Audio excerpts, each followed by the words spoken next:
Everyone thinks the Ivy League is a golden ticket, but here's the dirty truth. It can be toxic. Privilege on display, pressure so intense that students are crying in the library bathroom, me, and a price tag that is so big that it can crush both you and your family in student debt. Yeah, because we've been inside the Ivy machine, and the truth is way darker than those glossy brochures will ever reveal. So today, we're pulling back the curtain on the Ivy League. What it costs, what it really teaches, and how to really survive. So stick around, because by the end of this episode, you will find out how elitism shapes the Ivy League, why so many people feel like they're drowning while they're in the Ivy League, and how to chart your own path when it feels like you're being forced into a very narrow funnel. I'm Cherie. I'm Jean. And we're the Tiger Sisters. We are your Wall Street and Silicon Valley big sisters. And we're a top 10 business podcast on Spotify, where we talk about money, power, and love.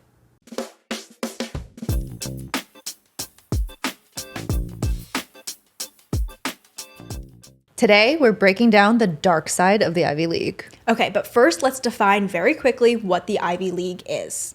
So the Ivy League is a set of 8 higher education institutions that are all based on the East Coast, and it actually started out as a sports league where all of these schools would play sports against each other. But now it's sort of a shorthand for 8 of the most elite and prestigious universities that you can go to in the United States. And these colleges are Harvard, Yale, Princeton, Dartmouth, UPenn, Columbia, and Cornell. and Brown. Did we miss one? We didn't say Brown. Oh, yeah. There's so much mystique around the Ivy League because it's super prestigious. It's hard to get in. The acceptance rates are so low. I mean, it looks all beautiful and shiny on the outside. But yeah, there really is a dark side to the Ivy League. And a lot of it is around the intense pressure that you have as a student that can really lead to pretty negative mental health. And also it puts you on a very narrow career plan before you even have the opportunity to sort of think for yourself. And also, these schools are very expensive. Cha-ching. So we're not here to knock the Ivy League. I mean, we kind of are, but we just want to give you an inside look. But between the two of us, we have gone to 4 Ivy League institutions, sort of. Maybe 3.5 because Stanford doesn't count, but... Because it's on the West Coast. Because it's on the West Coast and it's not part of this like original like 8 schools. But for all intents and purposes, there is a lot of elitism that we can both speak to. And that elitism doesn't end at the admissions office when you get in. It follows you into the classroom. The moment you step foot on an Ivy League campus, you will notice that a lot of it is saturated with wealth. It's what people are wearing. It's the things they're talking about. It's also where their parents have worked and where they want to get internships. And if you don't come from that world, it can feel really foreign or really alien. And these are the people who you spend a lot of time with. They're your roommates, your classmates, the people you're just having lunch and dinner with. Yeah, and I think it's a very intangible thing, but it's something that the more time you spend in that environment, you start to pick it up in a lot of different ways. So like one, a lot of people, you'll notice they just sort of move through the world in a different way. You'll notice that they kind of just like assume everything will work out for them. And they just assume that everyone is kind of like doing things for their benefit and like that people have their best interest at heart. I think that's one thing.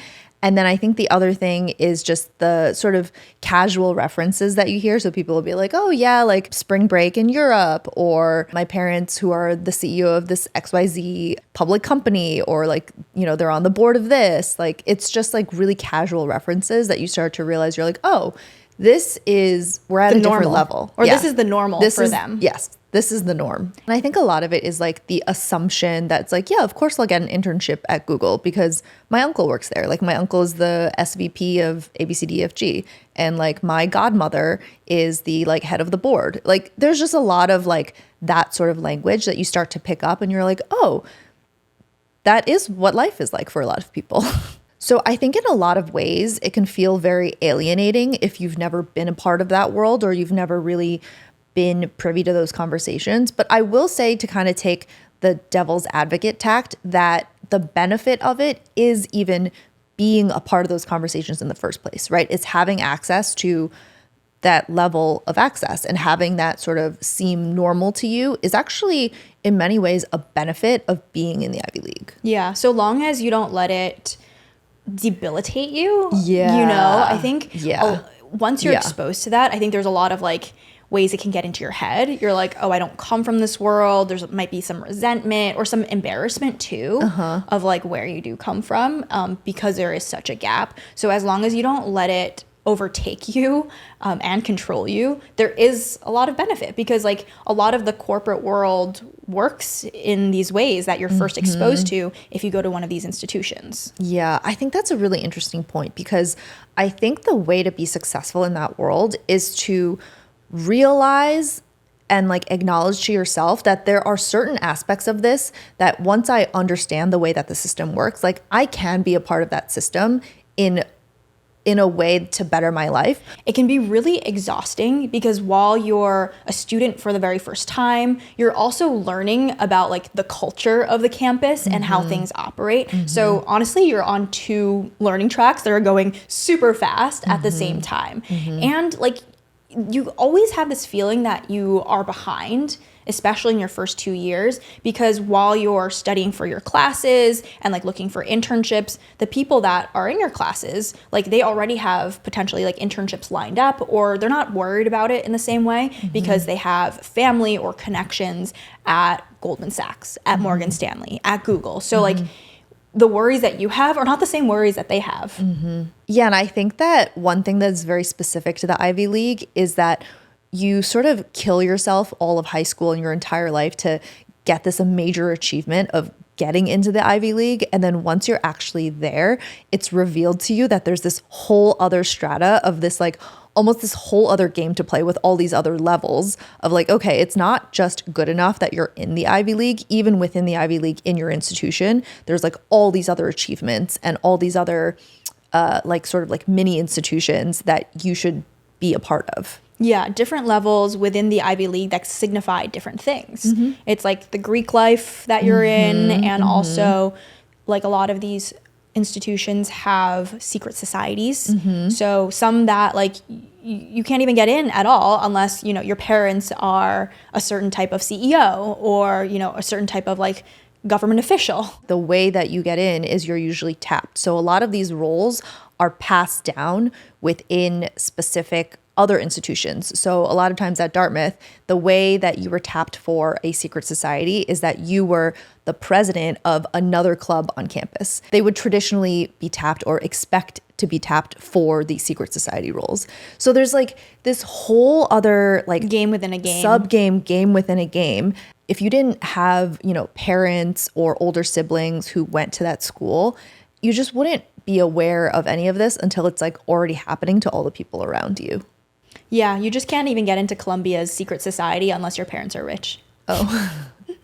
There's no merit there. Like your Yeah. parents had to be someone Yeah. for you to get tapped. Like they had to be like the UN delegate for like Thailand or something. Yeah, I guess Dartmouth was a little bit more meritocratic in some ways for the secret societies. But also, I think another thing that people don't realize is that there are a lot of benefits to being in these organizations. So even within sororities and fraternities, I don't know if this is like kosher to share, but one thing I know is that in a lot of the fraternities, and this was like, you know, 15, 20 years ago. So things are changed now, maybe. Things are not as analog, but they would have entire filing cases of all of the tests that were ever given out and taken in the econ department, in bio, in like pre-med, in like all of the hardest majors. And so like anyone who's in the fraternity would have access to all of the answers. And so Illegal. That is illegal. yeah, I mean, that's not cool, but I mean, it's not allowed. It's not allowed, but it happened, right? Sure. And like, it's something that I can imagine think that happening. a lot of people were aware of, but like it wasn't cracked down on in any way. Yeah. And it's only something that you would know if you were either in the fraternity or you were like super close to a brother in the fraternity. A pledge brother. But see, that's just another like really small example Of one way these like the game within the game, like that would definitely help you get ahead. Of course, like I mean, it's cheating, but it would help you. Let's call it what it is. Yeah. But it would help you get ahead in that time. Yeah, yeah. And it also, honestly, it kind of gives these brothers this additional advantage where they can be like, oh, like, do you need help on this?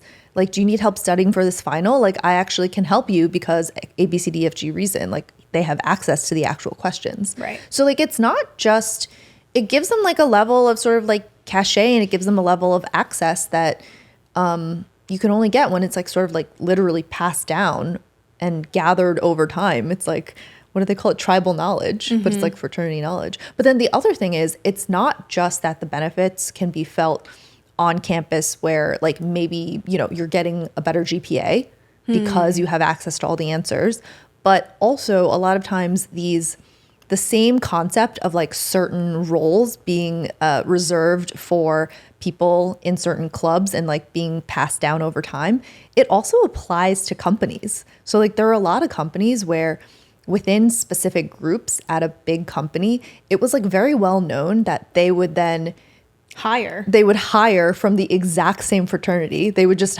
pick 1 or 2 or 3 people in the next class as the interns. And like, as long as you don't fuck it up as an intern, you pretty much get the role. So like Pledge Brothers. So there's just like all these like ingrained benefits, advantages. And like, instead of like climbing up the mountain, like with your like heavy backpack of all of your supplies that you're carrying, which might be like, you know, the jobs that you have to do on campus. I had 8 jobs when I was at Dartmouth, like 8 different jobs where I was earning money because that was my situation. But like, instead of like climbing up the mountain with all that, you're like almost like taking you're taking like a, what is that tram called? A gondola? Yeah, there's another. Oh, you're taking a funicular all the way up. Okay. I'm happy I remember that word. Yeah. And like one thing to note about like Greek life and like the game within the game, it's easier to get into a certain fraternity or sorority if you had an older sibling who was well liked in that fraternity or sorority as well. Yeah. And or if your parents were a part of it. Exactly. And like you have that sort of like legacy. So it's actually really funny because people are like, oh, legacy if we're going into the Ivy League. That's like level 1. That's level 0. It's like once you're in, there's also legacy for like all the different institutions within the institution. The clubs, the Greek life, the secret societies. The final clubs. Yeah. I know we're talking about examples on campus and, you know, clubs and Greek life, etc., but there are real world outcomes after you graduate from the benefits of being in the Ivy League. Like Jean said, they can help you get your internship, your fraternity brothers, your sorority sisters, just people you know. It can be passed down. You can get internships, you can get jobs, you can get referrals. And as you get more senior in your career too, like people who are hiring want to hire people that they know and they like and they trust. And it goes all back to the people that you've spent time with, especially at school. You can just imagine, like, if you're an MD at Morgan Stanley and you're deciding between 2 different people who are exactly equally talented and one of them knows all of your same fraternity songs, like you're just more likely to naturally be drawn to the person that is most similar to you. Yeah, and that's not to say that, you know, people at those levels won't hire someone that like they don't have anything in common with, and it is like more based on merit. However, the first place they will look when they hire is from like referrals and people they know from these schools. Yeah. I mean, it's just the truth of the matter. It's like being put at the top of the stack. The stack is going to be like 1,000 resumes deep, right? If the first 5 people, you find someone that you're like, this person is great, you're not going to go through the whole stack and read all 1,000 resumes just for like brevity and efficiency.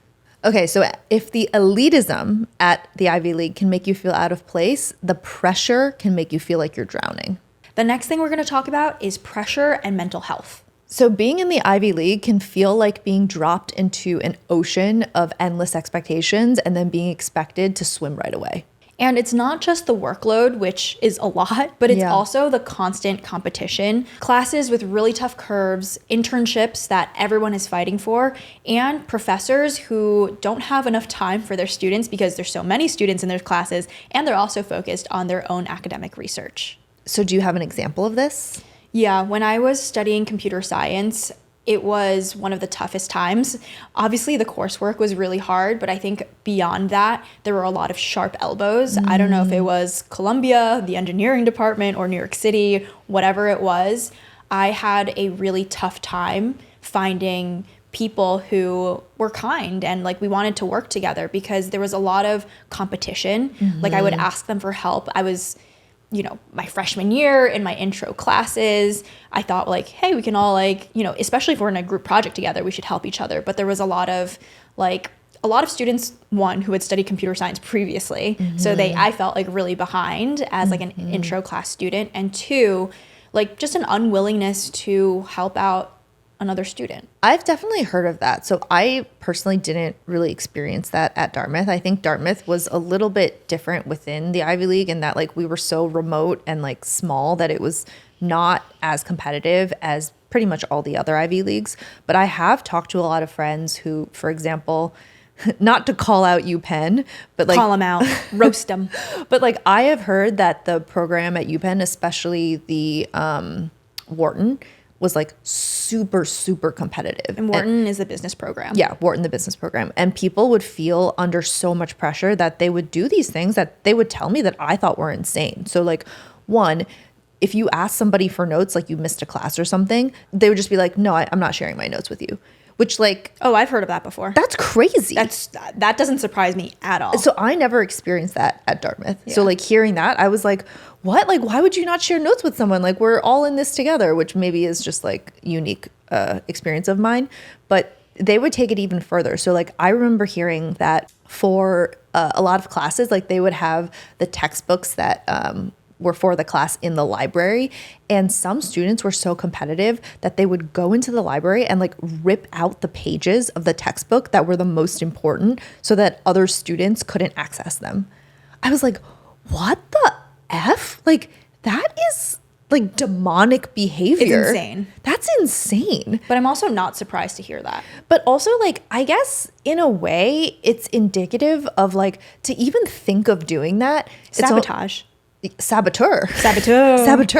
But like to even think of doing something like that, you kind of have to be like pushed to the limit. You have to be so desperate. You have to be so desperate. And that's actually really sad. Yeah. That like they felt like in order to survive themselves, to succeed, to not drown, basically, that they had to withhold resources from everyone else that they felt like they were competing with. That's really sad. That is like talking about the dark side of the Ivy League. That is so dark to be in that space mentally. It's dark for that person and just cruel for everyone else. Yeah. And then imagine if you're the person that like needs to go to the library and use the book. You're like, what am I going to do? Yeah. I don't know. It's like lose-lose, but that's sad. Like you feel like shit. You feel so bad about yourself if you can't make it through those weeder classes that are intended to be super freaking hard. Yeah. And you sort of mentioned this, but I think like one thing that a lot of Ivy League schools sort of tout and like, speaking of the glossy brochures that they talk about is like, oh, there's so many advisors and there's all these like professors who will work with you one-on-one, which in some ways is true. But also, to be honest, you can't just depend on the system to work for you. You definitely should not. Even in my experience, where I was at probably like one of the smallest like supportive Ivy Leagues, my experience was that freshman year, everyone gets assigned a professor who's an advisor for you, right? And they're supposed to help you make the right choices for the classes to take. And my professor who was assigned to me was a first-time professor. She had never been a professor at Dartmouth before, so she wasn't familiar with any of the curriculum. And she was also a professor in the ceramics department. So that was just like so far off field from anything I was looking to do. Because you were studying econ. I was studying econ. So I found this one class that was, and anyone who went to Dartmouth will know this, this one class called Econ 26, which technically had no requirements, like no prereqs for you to take, except for the ones that I had already received in high school. And so I was like, hey, should I take this class called like financial instrumentation and like financial markets? Like, it looks like I meet all the requirements. And she was like, yeah, sounds great. Like, go for it. And then like the first week into the class, I realized I'm the only freshman in the entire class. And anyone who I mentioned to is like, why are you taking this class? This class is not for freshmen. This is literally the hardest class in the econ department. And it's also notorious because it's the only class that has cold calls.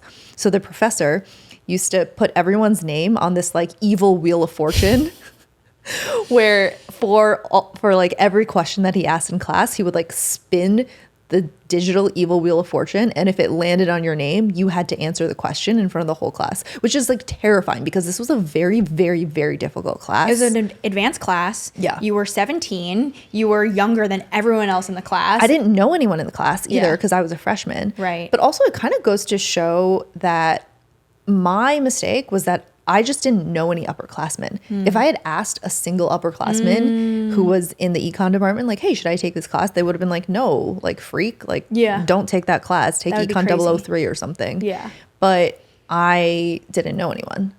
Yeah, and it was also your first quarter there. Like, had you had some time to like meet people or talk to people, find like a peer mentor, or even a second opinion? It sounds like that advisor really screwed you over, not on purpose, but just because of her or his lack of knowledge. Yeah. So for me, freshman year was really hard. And I know for you, it wasn't that easy either. Yeah, a lot of it was acclimating to the environment at Barnard and Columbia and trying to take cues from all the other students there, which might not have been a good idea because I feel like a lot of people are very neurotic and intense. And all of this is represented in one of the infamous 24-hour libraries at Columbia that everyone studies at. It's called Butler Library. Talk to any Columbia or Barnard student. They will be familiar with this. I mean, it's historic, it's beautiful, but it's open for 24 hours. And what would happen is that you would go into the library and you would basically stay in the library for an extended period of time. You would, go out for lunch, come back and study, go out to dinner, come back and study. And the fact that it was 24 hours is, on the surface, might be like, what's the big deal? But people would literally stay in there until 5 a.m. And it's pretty toxic. And maybe the dark side of this is that like there was like a subtle flex of people studying until the wee hours of the morning. Like, I'm there until like 4 a.m. writing my paper and like chugging a Red Bull and like having coffees, like staying up. That was seen as a rite of passage. It was seen as something that people looked up to, especially in the first 2 years. I think as you are an upperclassman, you learn to have more balance in your life and care less about what other people are doing. I think I was very much caught up in that in my first 2 years too, like doing all-nighters in a very unhealthy and unbalanced way. It was like the nerd Olympics or something. Oh my God, it was. In high school, all the cool people were like the athletes. And then for the first time in my life, when I went to Columbia and Barnard, all the cool people were like the smart people. It was just like a different, environment. You're like, wait, I'm sporty. What about me? So yeah, it was very much like a competitive, toxic culture of being like, who can stay up the latest to study, who has like, the 12-page paper versus the 20-page paper. And as you mature and you're like, in your senior year, you're like, I mean, I was like, there's something wrong if you're at the library until 5 a.m. You are not planning out your schedule or your time management well enough. But it took me a while to get there. It took me to be in like the rush of everything to finally have that realization. Okay, so let's pause here. Because I think whether you're at an Ivy League or at your first job, it's very common to have that moment where you feel like you're drowning. So the real question is, how do you float when you feel like the waves are too strong? First of all, stop thrashing. Don't focus on a million things at once. Just pick one to focus on that you can actually improve. Pick one that you can control today and let that be your anchor. Second, take a moment to breathe. Rest is not a wasted time. It's actually essential to your survival. So whether that's taking 20 minutes for a little nap or taking 20 minutes to take a walk outside, that can reset your nervous system and help you move past that immediate moment of feeling so stressed out and like you can't do anything. Third, grab onto someone. The best flotation device is community. You can talk to a friend, a peer, or a mentor who feels the same way. When you realize you're not alone, the storm feels smaller. And so one way that I was able to do this is that when I was figuring out the computer science curriculum, I joined Women in Computer Science. It was a group on campus of women who, were in my CS classes. We found each other. We could, meet upperclassmen who had gone through the classes, use them as our peer mentors. They held a lot of events where we could just hang out and get to know each other and bond over the toughness of the curriculum and, where are we getting internships? And I found that to be my safe haven among the sharp elbows within the class.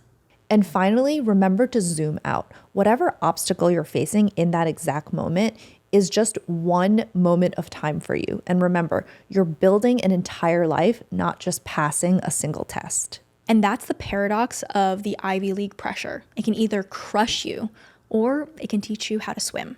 But these lessons apply anywhere. When you feel like you're sinking, float first and then swim later. So speaking of swimming, we will take a quick break before we dive in further. Hey everyone, quick break to share something special. Sisters Matcha. We've launched limited batches of ceremonial grade, single estate, single cultivar matcha, straight from the family farm Cherie worked on in Japan. It's pure, authentic, and crafted with intention. Head to sistersmatcha.com to grab yours before it sells out. Make matcha your daily ritual for lasting energy and focus. And now we're going to talk about the academic experience and career funnel. So one of the biggest surprises of getting into an Ivy League school is the classes themselves. You think you're buying access to the world's best teachers, but really a lot of these professors are focused and rewarded for their own academic research, and they don't give as much time or energy to the undergrad students. Yeah, I think this is another really good example of like the glossy brochure versus the reality of being in the Ivy League. The paradox. Yeah, the paradox, because the way that these institutions are structured is that all of these professors who are, in the course of their own careers and trying to make tenure, the way that they do that is by publishing and by having really successful research. And that's also like the way that Ivy Leagues often market themselves. They say like, oh, these are the best professors that you could work with because they are leaders and on the cutting edge of their areas of research. Of their field. But the reality is if they're on the cutting edge, they don't have time to teach like small freshman classes, right? Like you're not actually getting access to these professors who are on the cutting edge because they are busy on the cutting edge doing their research. They're writing their papers. Oftentimes they have like their own labs, their own teams of like other students underneath them who are contributing to their research, and they're mostly focused on that. And so like if you're a freshman and you're in one of these like giant classes that's taught by a professor that's trying to publish papers, you just don't get their attention and their focus is not on the teaching. And oftentimes some of these professors are brilliant, no doubt, but they're not necessarily the best teachers, like they can't really teach or communicate the complexities of their research to 17 and 18-year-olds who are learning too brilliant. Sometimes they have bad bedside manner. Some of these assistant professors who are trying to publish papers, they're not good teachers. They don't know how to teach the material. Sometimes it's too advanced and they can't translate it. Yeah, that's true. There actually is a very like stark difference between being a brilliant researcher who's like publishing things at the cutting edge of your field versus being a really excellent educator. Absolutely. I feel like you also see this at tech companies too. When there's just to take this back into the real world for like 30 seconds, when there's like the brilliant machine learning, like PhD engineer on your team who's like 10,000 leagues above you in terms of their intelligence. And you're like, what is going on? I have no idea what you're saying. You need to be able to translate your brilliance into common folk language. Yeah. I mean, it's actually not useful if you can't communicate what you're trying to build. Yeah. Then it's not going to get built. Okay, guys, I also have a confession. In my first 2 years of studying computer science, I got a C in one of my classes, and it was a really... Wait, grades go below B? Yes, C for computer science. Oh. That thing you never studied. C for Cherie.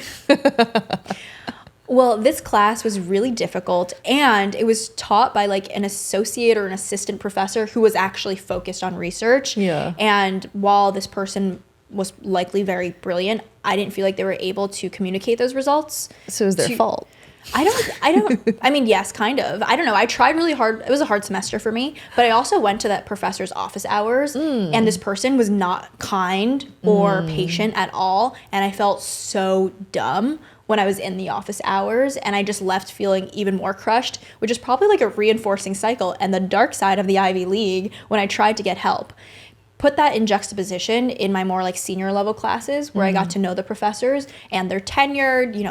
I was thinking about like my computer science theory class I took my junior year. hard class, but I went to the office hours and the professor was super kind in explaining. Shout him out. I don't remember his name. Oh, sorry. He was super kind, and I just remember his face. I'm bad with names. I remember his face, but he was also like this older guy. He was like probably like 65. With a kind face. He's kind face, kind demeanor. And yeah, he was just, he cared more about the students, I could feel. And I was never made to feel stupid. Yeah, he wanted you to actually learn computer theory. Yeah, computer science theory. Yeah. So what can you tell us about computer science theory these days? Quick. You know, nodes and, you know, connect the nodes. Got him. I'm just kidding. I can't remember. I can't even. Oh my God, econ. I'm like, which way? What are the two axes? I got nothing.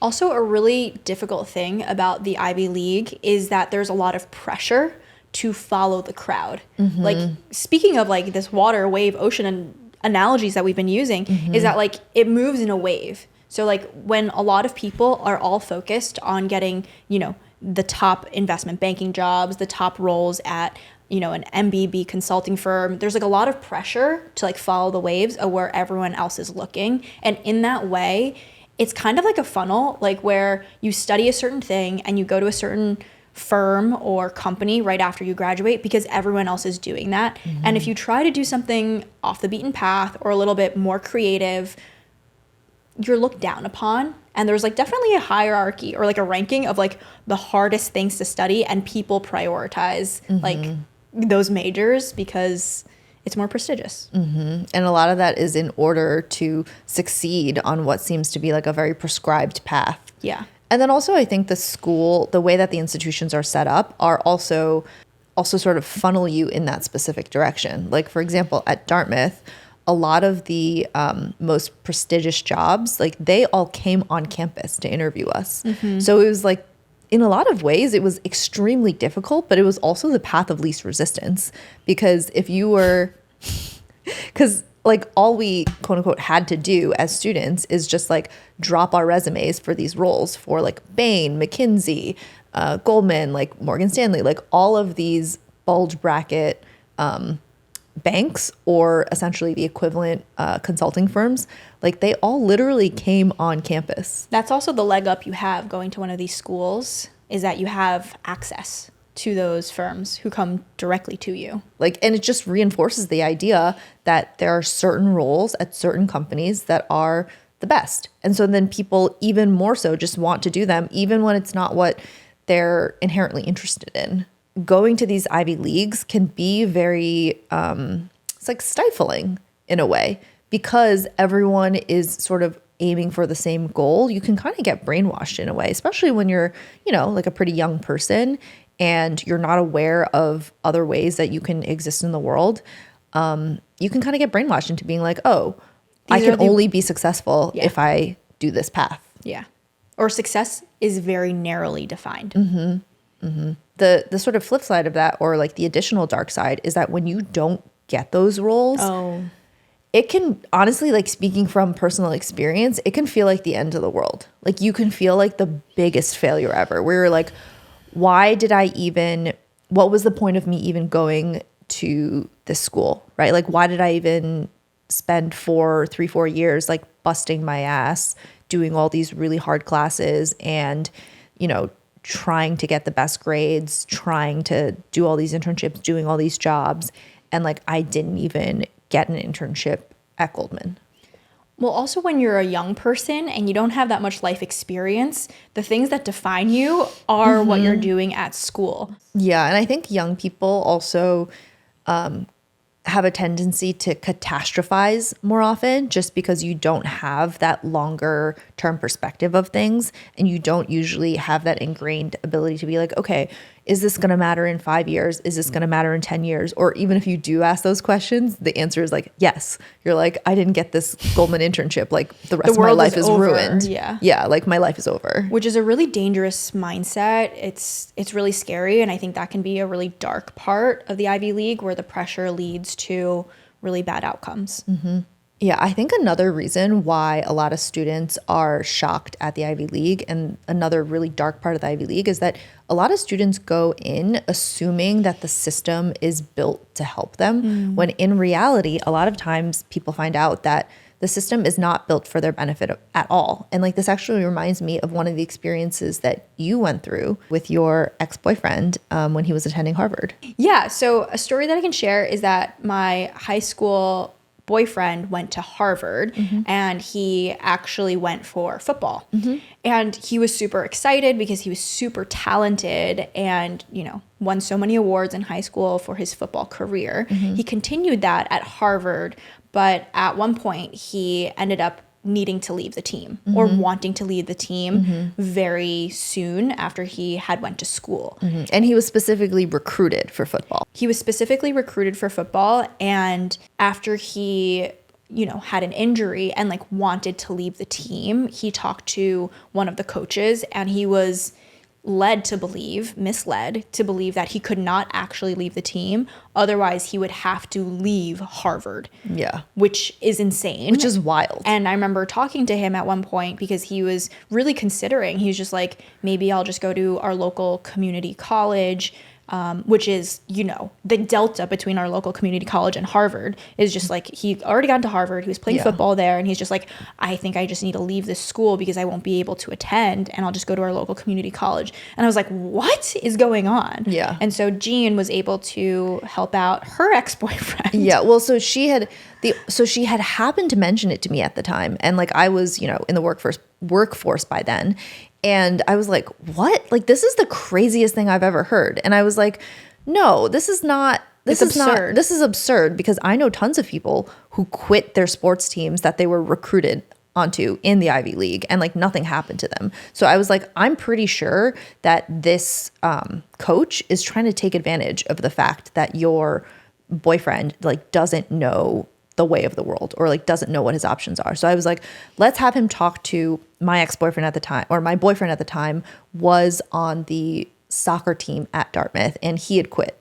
So I was like, why don't you just have him talk to this guy, and like he can get a little bit more information there. And so then finally, after they had that conversation, he like realized that he did not have to leave Harvard due to quitting the football team, and he was able to stay at the school and like push back on this coach. But the reason we tell this story is because I think a lot of times you assume going into an institution, especially the Ivy League, that the adults that are put in place in these roles of leadership and stewardship are looking out for your best interest. And like, this is a very clear example where it was not the case. And this adult had goals and they had incentives of their own to maintain a certain ratio of people who stayed on the football team, or to maintain a certain roster, or like you said, this guy was really talented. He just wanted him on the team. And so he was willing to let this person throw away their entire educational career in a way to get what the coach wanted. Yeah. Which is like sick to me. It's so messed up. It's so messed up. Especially because my boyfriend at the time, like, we were outsiders to the Ivy League. His parents didn't go to the Ivy League or didn't really know how to navigate the institution. Right. They're not insiders. So like no one really could help him in that case. Yeah. He didn't have enough information, and it was his first semester at school. So like, similar to you, like, who do you go to for help at that time? Yeah. And thankfully, like, Jean had graduated Dartmouth and had someone who was in a similar situation who could at least provide a little bit more guidance or shine a light on like, what do you actually do? Yeah. Yeah. But like, if we had a parent or like a friend or someone who could, advocate in that situation, it would be different. But okay, this also goes to show like why it's so important for us to do this podcast, right? Like, we are saying things sometimes, like, I'm like, oh, the things we're saying are obvious, but they're really not. Like, you need to have someone who's been there and done certain things. Even like the tiniest insights you don't realize like can change people's lives. Like, so this guy, your high school boyfriend, like, who knows what would have happened if you hadn't mentioned this story to me. And I was like, no, he needs to talk to, what's his face? My ex-boyfriend. Because like, who else would he have consulted? No one. Like, literally, we no one. Yeah, but like, there's so many instances of this that I'm sure I lived through myself that like I didn't even know that I didn't have the insight. I didn't know who to ask. Yeah. And like we kind of just like bumbled our way through life. And that's why like, you know, our original like tagline was like, oh, making Tiger Sisters, like making the mistakes so you don't have to. So anyway, that's why I feel very passionately about what we do. Yeah. And I really do believe we're like changing people's lives out there. Yeah, because if you're listening to this and you have no idea how these institutions work, like this can at least like pull back the curtain and share a little bit more about like, you know, some of the inside workings. Yeah, and like know what questions to ask. Yeah. And what's appropriate and what's not appropriate. And not all the adults, especially when you're 17 or 18, they're not all on your side. Yeah. That's a hard lesson to learn. Yeah. What did you think of that when you like realized all that when you were still in high school? I was just shocked because I was like, you're going to give up Harvard? Yeah. Like that was just unthinkable to me. Because I was working so hard in high school to like get into that school. I couldn't even dream of going to Harvard actually when I was in high school. I don't think I had the grades for it. But then she turned Harvard down. And then I turned Harvard down about a decade later, which is the worst thing they've ever done is admit me because I won't ever give that up. I definitely would not have gotten into Harvard if I applied in undergrad. So there's that. But I was just shocked, you know, that he was willing to like throw it all away.